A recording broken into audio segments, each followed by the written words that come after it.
Welcome back. Today, we are going to build your website.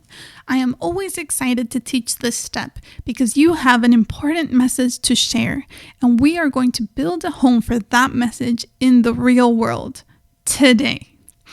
If you're feeling a little bit hesitant or you're a little bit worried that you're about to jump into some technical stuff, do not worry. There is no need to feel any anxiety. Take a deep breath. I will be walking you through it step by step. Take a moment and say out loud, I can do this. I can do this. So let's start by buying a domain and hosting. The first step to building your website is to buy your domain and hosting. Let me tell you a little bit about what a domain is and what hosting is. Think about your website as a house. Your domain is your house address. Your domain is the URL of your website. Mine is coralgableslove.com. Your domain is what you give people when they're coming over to your house. It's the same thing for your website. Now, the hosting is your actual house made of bricks, where you keep all of the things that you own. Your hosting is where you're going to keep all your stuff for your website. All your stuff is actually files and images. That is why we need hosting. We need a place to hold all of the things in our blog. We are going to purchase the hosting through HostGator because HostGator offers a free domain. They have a great promotion going on right now, which is 60% of your hosting plan. So it's super affordable hosting. One of the most affordable hosting plans out there right now. They also have great customer service and they offer free SSL, which makes your domain secure. Full disclosure, we do get commissions from HostGator. If you would like to support us, click on the link below that says click here to begin HostGator hosting to purchase your hosting. I'm going to show you how to get hosting for about $50 for a year, plus you get your domain for free. The number one problem that people have when trying to buy hosting is that they try to check out and the number becomes outrageous because of all the add-ons. Our immediate reaction is, I'm not going to spend that much money. The trick is to pick the right hosting plan, and I'm going to show you how to do it. Click on that orange button that says Get Started. It's going to take you to the different plans HostGator offers. We want the cheapy plan of $2.75 a month. It's called the Hatchling plan, and it has everything that we need. We do not need to pay more. We're just getting started. This plan has the SSL certificate I was talking about, and they're giving us the domain for free, which usually costs between $12 to $17. So this is a great deal that they have right now. You guys picked a good time to start your website. All right, so we're going to click Buy Now. We want to register a new domain. The domain that I want to buy right now is tbusupplies.com. So I put .com here in this drop-down, and I can see that it's free. It's available and it's free for 1 year. Then it tells you all of these other versions of that domain that are available, but we do not want to buy any more of those domains. We just need the one domain. If you're looking for the most affordable hosting plan, I recommend unchecking the Add Domain Privacy to your domain box. But if you're using your home address to set up your domain, you may want to go with Domain Privacy Protection in order to keep that information private. Let's pick the right billing cycle for you. When we're going to choose the hosting plan, what I usually recommend is purchasing 12 months of hosting.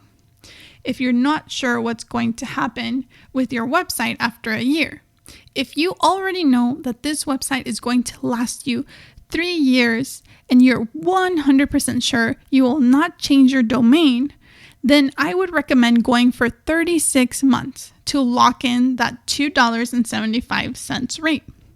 Pick 3 years because this is very affordable hosting that they're offering you right now. So I would recommend anywhere between 12 to 24 to 36 months, depending on what budget you have. If you're just trying to do it with the most affordable way, then select 12 months. Okay, pro tip, write down your username, password, and PIN. You want to put that username that you're going to use to log into HostGator, and you're going to pick a PIN. I believe it has to be at least 4 numbers long. When you call HostGator for customer service, they're going to ask you for that PIN. So write down this PIN in the worksheet under the section, My Website Cheat Sheet. Pause the video now. Next, you're going to enter your billing information. If you go to the Additional Services section, we don't want any additional services. Here, they're charging you $1.99 a month for SiteLock. We don't want that. Uncheck that box.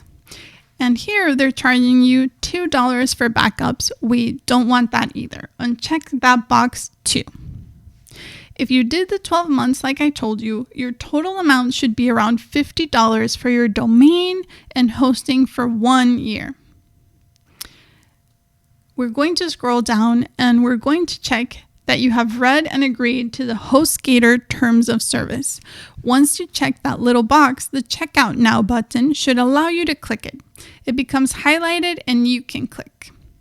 After clicking Checkout Now, you will see a screen saying that they're setting up your account.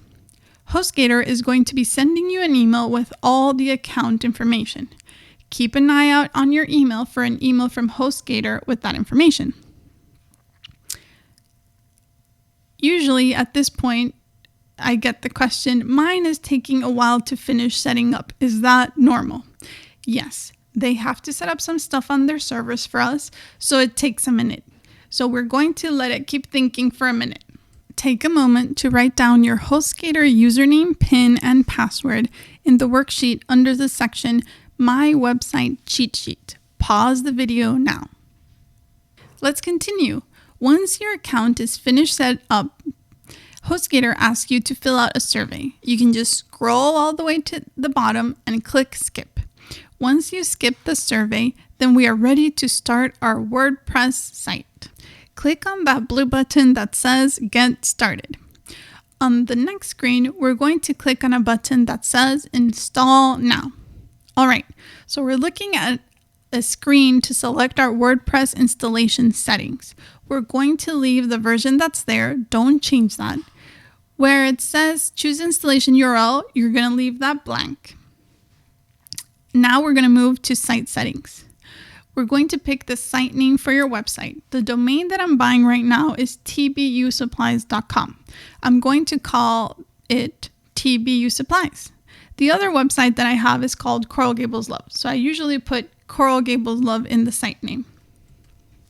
Your site description is your tagline. You give a little summary about what your website is. When people hover over your website tab on the browser, your site description will show up there. It will also show up in different sections of your website depending on what theme you pick. Pro tip, write down your WordPress username and password. In the section of installing WordPress, you're going to pick your username and password. Write this username, password, and email in the worksheet because you're going to need this to log in. We cannot forget this information. Please pause the video now. You can change the username. It doesn't have to be admin. You also have to set up your password. I recommend you make your WordPress email an email that you already own, like a Gmail account. If you forget your WordPress password, you can ask your blog to send you a new password to your Gmail address. We're going to skip the plugin section, the advanced settings section, and the theme section. In the little email fields at the very bottom, we're going to put that Gmail email I mentioned before, and you're going to click install. WordPress already has a default theme, and we will add a new theme in a future chapter. I will show you how to do that step by step as well. But for now, congratulations! You installed WordPress. Now that you installed it, you want to again write in your cheat sheet. You want to write down 2 URLs in your cheat sheet. One is your domain, the one you bought. Mine was tbusupplies.com. The other is the URL for the login to your blog's dashboard. You're going to give your domain, tbusupplies.com, to all of your friends and family to go check out your website. But when you want to go in and add an article, you're going to go in what we call the dashboard. To get into the dashboard, you have your own URL that's different, and it goes like this: yourdomain.com/WP-admin. Make sure you write that down in your sheet so you don't forget. That's how you're going to log in, and there really is no other way to get to that page if you forget it. So write that down. Pause the video now. Now we're going to click on the administrative URL, yourdomain.com/WP-admin, and see if we are able to log in. Success! You're in your dashboard. Congratulations, you built your website. You have your own WordPress website. Your blog has a home in the real world. Now we just have to customize it and add some important information. But let's celebrate. I know this process can be very intimidating, so I want to tell you how very proud I am of you. Tons of people fantasize about starting a blog and making it big, but very few follow through. And as you know, the magic is in the follow through. You're one step closer to the vision you have for yourself. You did what you said you were going to do, and that deserves a cookie, a glass of wine, or some sort of celebration. Yay!